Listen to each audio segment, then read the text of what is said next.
Recevez le ministre de la Justice, Éric Dupond-Moretti. Monsieur Éric Dupond-Moretti.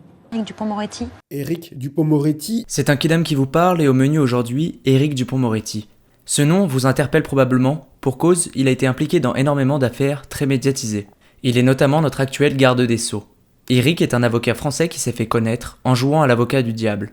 Sa première grande affaire était la défense de Jean Castella, impliqué lui et 7 individus, dont Yvan Colonna, dans l'assassinat du préfet Claude Érignac en Corse. Il réussira à faire acquitter son client, Jean Castella. Cet avocat est tellement efficace qu'il arrive à sortir des criminels de situations inextricables.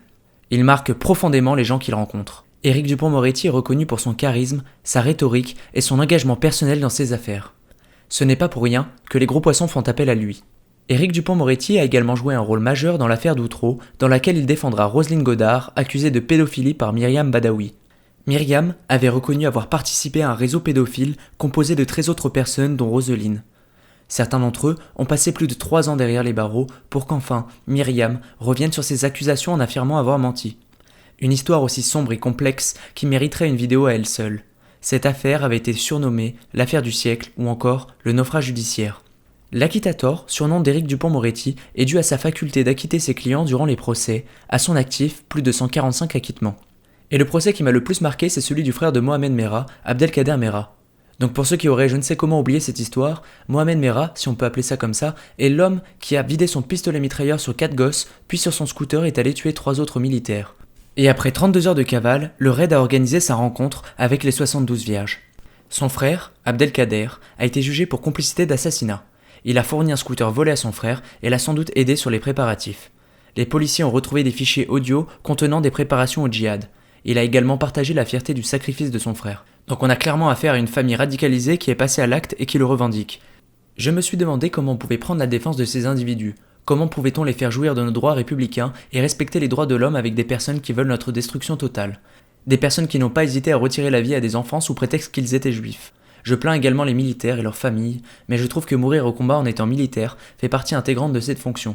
Mes pensées vont droit vers eux. Morts pour nos droits, en défendant les nôtres, sur notre sol. Je laisserai personne dire qu'ils sont tombés pour rien.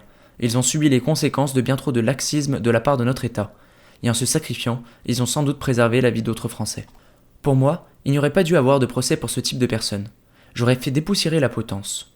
Mais j'ai tendance à trop réagir dans l'émotion.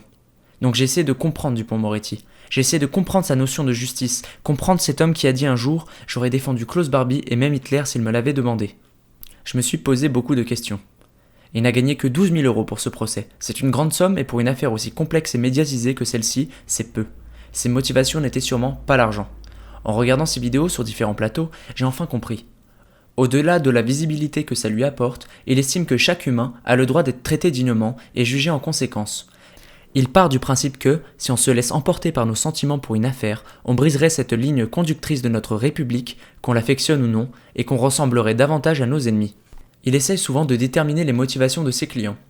Alors que tout le monde pleurait au procès du frère Merah, de la famille des victimes aux policiers, dans la salle, le terroriste est resté quant à lui froid, sans émotion. L'acquittator a tenté d'expliquer ce phénomène. Il décrit Abdelkader Merah comme quelqu'un qui a vécu une vie très compliquée. Un père délinquant, le foyer à 13 ans, des histoires d'inceste et l'empoisonnement mortel d'une petite fille de son entourage. Il a notamment expliqué que le moindre fait et geste de sa part était surinterprété, qu'il n'avait pas vraiment d'autre choix que de rester dans son mutisme, que comparer notre rationalité avec la sienne serait malvenu. Bla bla bla bla. Bon Eric, tu as l'air sincère dans ce que tu dis, du moins tu t'en es persuadé. Peut-être que tu as raison. En revanche, la justice, ce n'est pas d'acquitter les criminels, les pédophiles et les tueurs. À t'entendre, on devrait s'excuser d'avoir tué Mohamed. La justice serait à la limite que les souillures, les coupables, soient jugés conformément au texte de loi sans pour autant échapper à la case prison. Malgré toi, tu joues contre la France. Heureusement que tu as échoué dans l'acquittement d'Abdelkader. J'ai un soupçon d'espoir quant à la justice française. Tu penses faire preuve de force, mais tu fais preuve de faiblesse. À cause des gens comme toi, on renvoie l'image d'un pays faible à notre envahisseur, là où on devrait montrer notre puissance et notre majestuosité. Il est vrai qu'il est nécessaire de comprendre son opposant. En revanche, pas de lui pardonner. Je ne sais pas comment tu fais pour vivre avec ça sur la conscience. Tu viens exposer tes petites explications devant les familles des victimes. Je me rappelle de ta phrase qui sonnait comme « La mère de Merah a aussi perdu un fils, et l'autre est dans un box ». Deux souffrances absolument pas comparables, Eric. Cette famille est gangrénée, et si on ne l'ampute pas, la maladie qu'est l'islam radical va se propager. Tu as également rajouté qu'il n'avait pas exclusivement des fichiers islamistes dans son ordinateur, mais aussi des recherches anodines. Mais On s'en branle? Je suis loin d'être pro-Israël, en revanche, la gestion du problème aurait été plus efficace. Une balle dans la tête au milieu du Negev et quelques kilos d'explosifs dans chaque habitation de la famille du terroriste.